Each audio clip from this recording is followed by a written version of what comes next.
कलायत में इस बार एक बहुत महत्वपूर्ण चुनाव चल रहा है। 3 राज परिवार बनाम एक आम आदमी।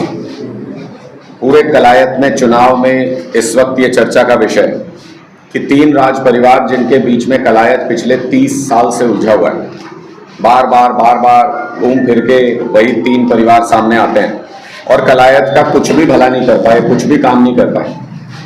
तो आज लोग ये निर्णय लेने जा रहे हैं कलायत के अंदर कि राज परिवारों से बाहर निकलना पड़ेगा, आम आदमी को विधानसभा भेजना पड़ेगा, तभी कलायत के मूलभूत सुविधाओं को लेकर कुछ काम हो सकते हैं। इन राज परिवारों की सबसे बड़ी कमी क्या है? अहंकार। देखिए किस कदर अहंकार है इन लोगों में। सबसे पहले कमलेश जी से, जिनसे सारा कलायत नाराज था, जिनसे कलायत के लोग नाराज थे कि 5 साल तक इन्होंने किसी का सम्मान नहीं किया, किसी के काम नहीं कराए, लेकिन फिर भी बीजेपी ने जले पे नमक छिड़कते हुए उन्हीं को दोबारा टिकट दे दिया। ये अहंकार नहीं है तो क्या है कि जनता की नहीं सुनेंगे हम, जो हमारे मन में होगा वो करेंगे। दूसरे जयप्रकाश जी खुद सांसद हैं, कलायत के लिए टिकट दिलाने की बारी आई तो इतने कार्यकर्ता धक्के खा रहे हैं, मेहनत कर रहे हैं, उनको टिकट दिलाने की बजाय घूम फिर के अपना बेटा ही याद आया। ये अहंकार नहीं है तो क्या है कि हमारे सिवा कोई नहीं हो सकता। और अहंकार की पराकाष्ठा ये है कि अगर हमारी किसी बहन ने शिक्षा के नाम पे, रोजगार के नाम पे राजनीति करने के बारे में सोचा तो उसका कसूर क्या था?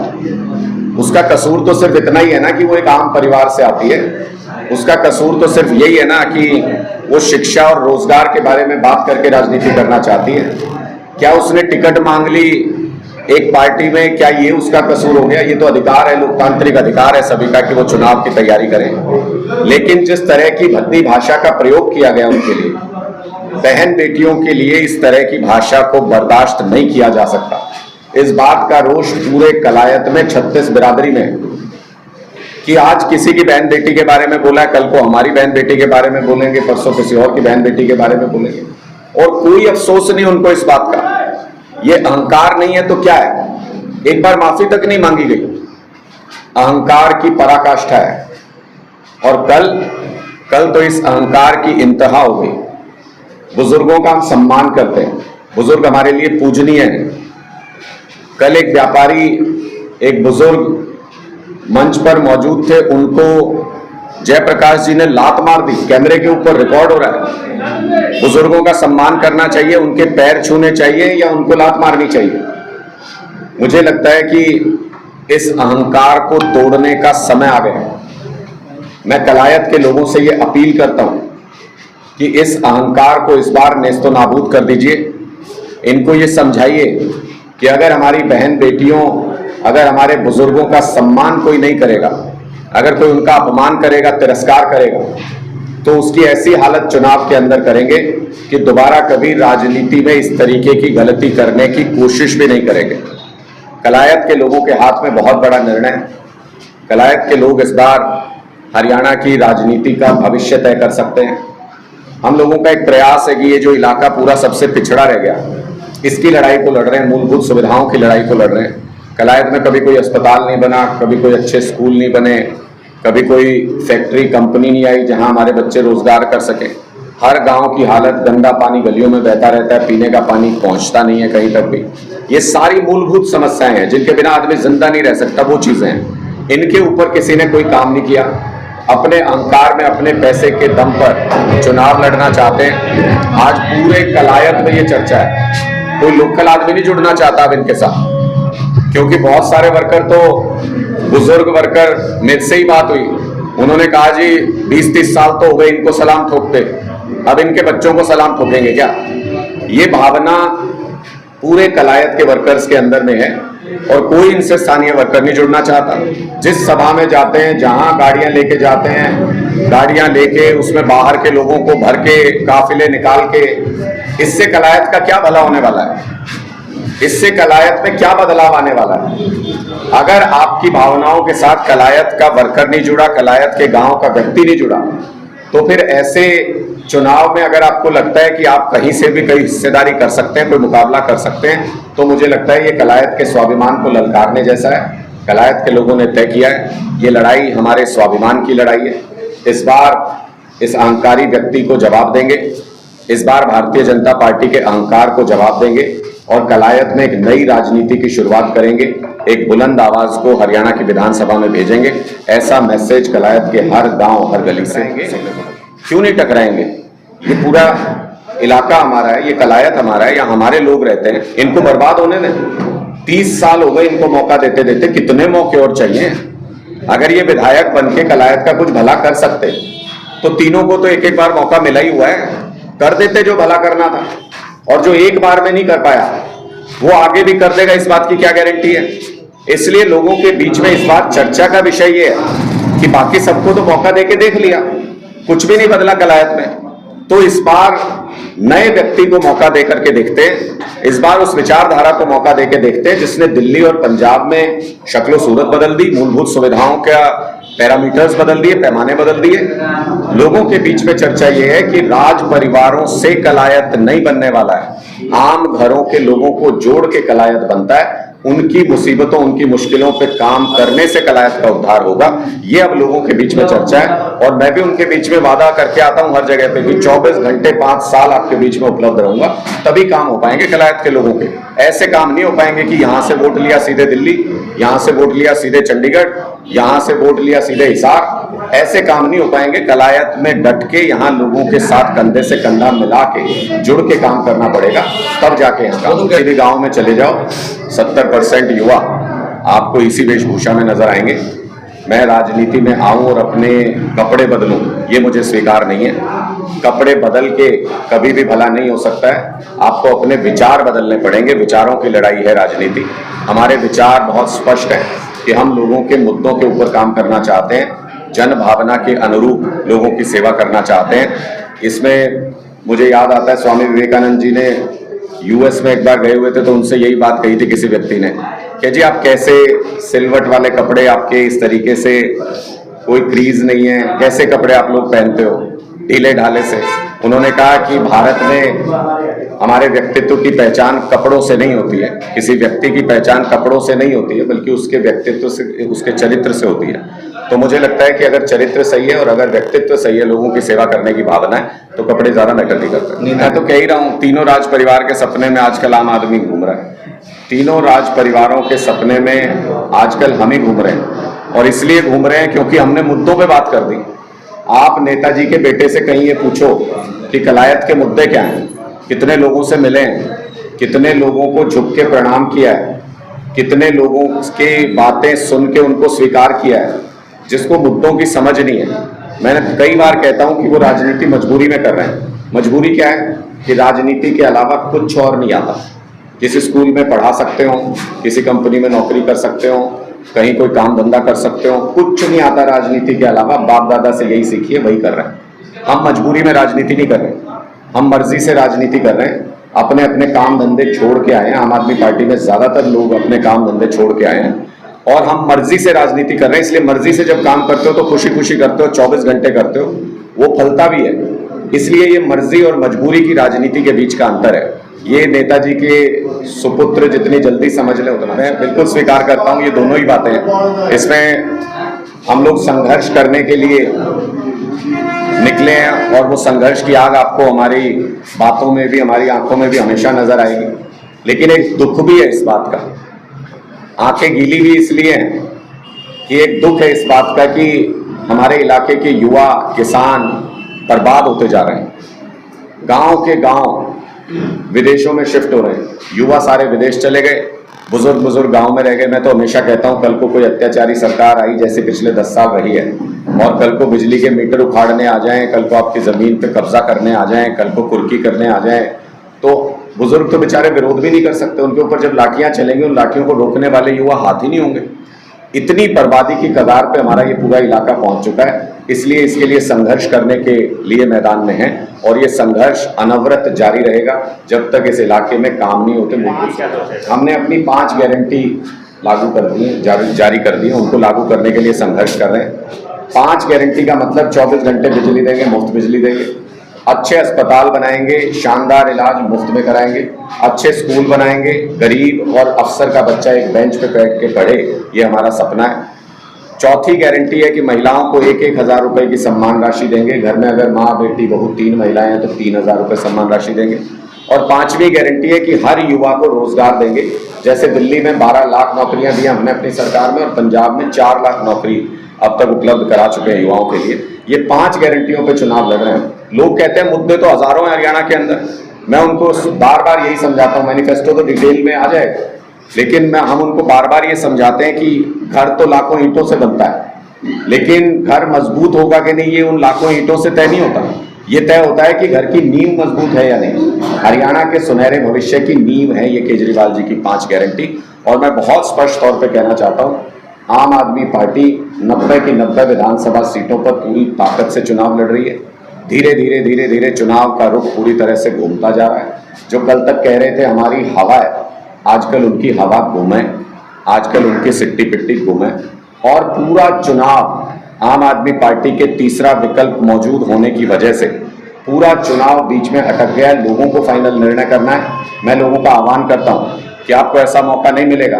आपके पास तीसरा विकल्प पहली बार मौजूद है। 90 की 90 सीटों पर ईमानदार और अच्छे लोगों को आम आदमी पार्टी ने टिकट दिया है। आप आम आदमी पार्टी की हरियाणा में पूरे बहुमत की सरकार इसी झटके में, इसी बार में बनवाइए। लेकिन इस बारे में तो हम पूरी तरह से आश्वस्त, और हमारे पास ग्राउंड रिपोर्ट्स भी हैं कि हरियाणा में 2024 में, ये तो आज के दिन भी तय, अभी 10-15 दिन का चुनाव बचा है, लेकिन ये आज के दिन भी तय है कि हरियाणा में कोई भी सरकार इस बार आम आदमी पार्टी के बिना नहीं बनने जा रही है किसी सूरत में। मोस्ट लाइकली 28 तारीख को कलायत में आ रहे हैं। 28 तारीख को यहाँ पर लोगों से अपील करने के लिए, लोगों से मिलने के लिए अरविंद केजरीवाल जी पहुँचेंगे। इसके अलावा संजय सिंह जी के, मनीष सिसोदिया जी के, भगवंत मान जी के भी अभी कार्यक्रम बाकी हैं। हमें पूरी उम्मीद है कि लोग पूरी ताकत के साथ पूरा आशीर्वाद देके इस बार कलायत में हमें समर्थन देंगे।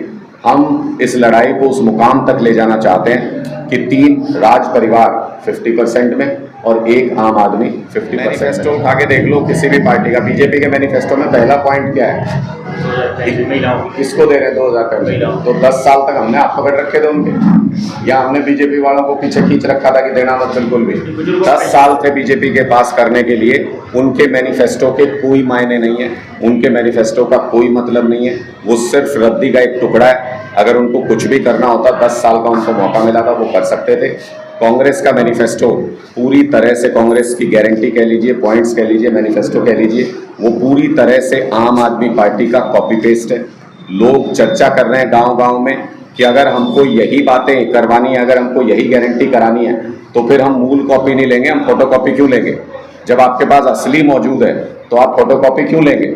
इसलिए अब धीरे धीरे लोगों के मन में ये विचार आ रहा है कि जैसे दिल्ली और पंजाब बदल गए, वैसे ही 2024 में ही हमको मौका मिल गया कि हम हरियाणा में भी राजनीति में बढ़ाएंगे। हम अपने गारंटीज और मैनिफेस्टो में जो बातें कहते हैं, हमने दिल्ली में भी उससे कहीं ज़्यादा किया है। पंजाब में भी बहुत सी बातें ऐसी हैं जो हमने कही भी नहीं थी, उससे कहीं ज़्यादा की है। हम इनकी तरह नहीं बनना चाहते कि 5100 पेंशन देंगे और कहाँ तक पहुँचे आप देख लीजिए। हम इनकी तरह नहीं बनना चाहते जो इस बार भी कह रहे हैं 7-8 हज़ार की भी कह रहे हैं। ये सब झूठ के पुलिंदे हैं, ये सब झूठे लोग हैं। ये कुछ भी कह सकते हैं और चुनाव के बाद पलट जाएंगे। इनका इतिहास रहा है। अरविंद केजरीवाल जो गारंटी देते हैं वो पत्थर की लकीर होती है।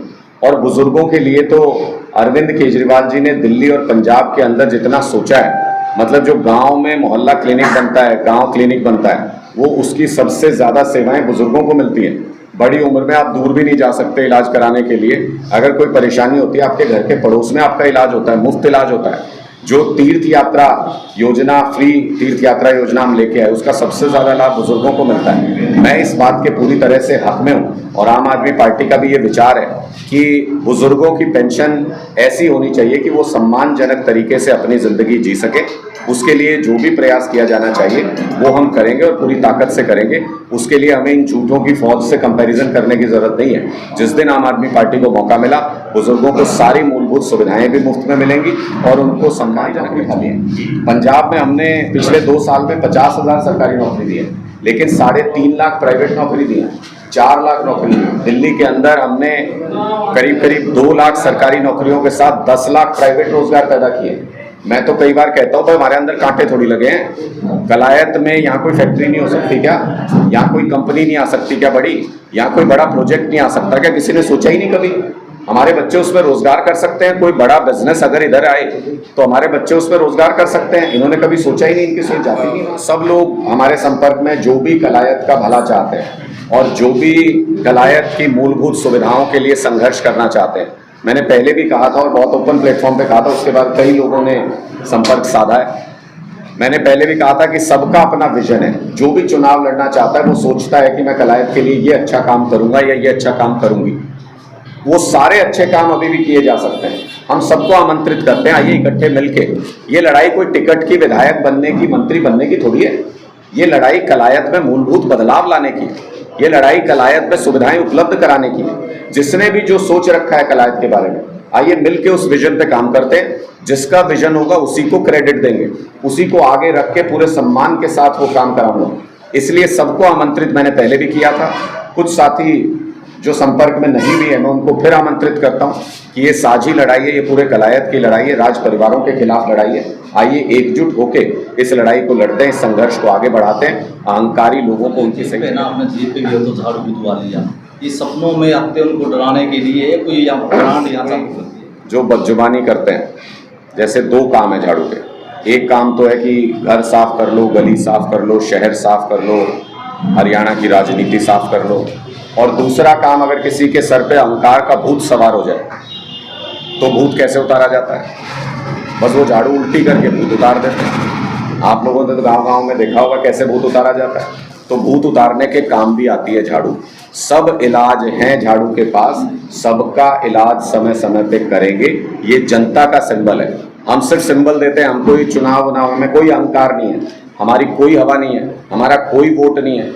जनता चुनाव लड़ रही है, ये सिर्फ सिंबल है जो जनता को हमने दे दिया है। जनता का सिंबल है। रोज सवेरे सारे अपने घर में झाड़ू लगाते हैं, इस बार कलायत में झाड़ू लगाएंगे। और आपको पता है कि झाड़ू लगाने के बाद गंदगी बचती नहीं है, तो इस बार भी कलायत में जब झाड़ू चलेगी कोई गंदगी उसके बाद बचेगी नहीं। जिसकी जो कमियां थी वो पूरी तरह से वो अपने साथ रखते हैं। ये व्यक्तिगत मामला, उनके व्यक्तित्व का मामला है। हम लोगों का अगर किसी प्रकार का कोई गठबंधन था तो विचारधारा से गठबंधन था। हमने थोड़ी उससे कोई दोस्ती कर ली, उससे कोई हमारा कोई प्रगाढ़ वो हो गए। निश्चित तौर पे विचारधाराओं के बीच में इस बात को लेकर के सहमति बनी थी कि देश को बर्बाद करने वाली जो विचारधारा है भारतीय जनता पार्टी, उसको खत्म करना है, उसको हटाना है। और हम कामयाब रहे, बैसाखियां पकड़ा दी उनके हाथ में। ज्यादा तेज चलने का प्रयास करेंगे मोदी जी, हमने भूत प्रेत छोड़े हैं। मैंने तो स्पष्ट तौर पे ये कहा है कि निर्णय लोगों को करना है। कोई अगर अहंकारी हो जाए, जनता से ही वोट मांगते हैं। पहले सर झुका के जनता से वोट मांगते हैं, और अब तो सर भी नहीं झुकाते। मतलब पहले तो झुकाते थे, सर किसे पूछते भी थे। अब तो धक्का मार के देना पड़ेगा। क्यों देना पड़ेगा भाई? तत्व वोट के कर दिया ऐसा जो तत्व वोट देना पड़ेगा। तो जो अहंकार से डूबे हुए लोग हैं, अहंकार में भरे हुए लोग हैं, उनको सही जगह हमेशा जनता दिखाती है। बादल परिवार नहीं रहा, चन्नी मुख्यमंत्री होते हुए हार गए, अमरिंदर सिंह मुख्यमंत्री थे वो हार गए, सिद्धू साहब अपने आप को बड़ा नेता समझते थे वो हार गए। कोई ये निर्णय जनता को करना होता है। कोई अगर ये सोचता है कि उसको कोई हरा नहीं सकता तो उसको जनता की तरफ एक बार मुंह करके देख लेना चाहिए। हर गांव से बड़े बड़े मजबूत इनके कार्यकर्ता खिसक रहे हैं। घरों की छतों पे जाके देखिए, घरों की छतों पे झंडे बदल रहे हैं। इसलिए सुध लीजिए अपने की। सबको सब स्वीकार्य है राजनीति में। अगर आप अपना काम छोड़ के आते हैं तो क्यों नहीं आ सकते हैं? आप अपना काम छोड़ के आइए, जनसेवा के लिए आइए, क्यों नहीं आ सकते? लेकिन अगर आप राजनीति में आके बिजनेस करना चाहते हैं, मैं वही कह रहा हूँ, अगर आप राजनीति और उद्योग साथ साथ करते हैं तो वो तो क्लैश ऑफ इंटरेस्ट है। वो तो कहीं ना कहीं आप राजनीति का इस्तेमाल करेंगे अपने उद्योग को बढ़ाने के लिए। लेकिन अगर आप अपना काम धंधा, अपना बिजनेस छोड़ के राजनीति में आते हैं तो वो आपका बलिदान है। आप जनता के बीच में आइए, उनका मैंडेट लीजिए, सेवा की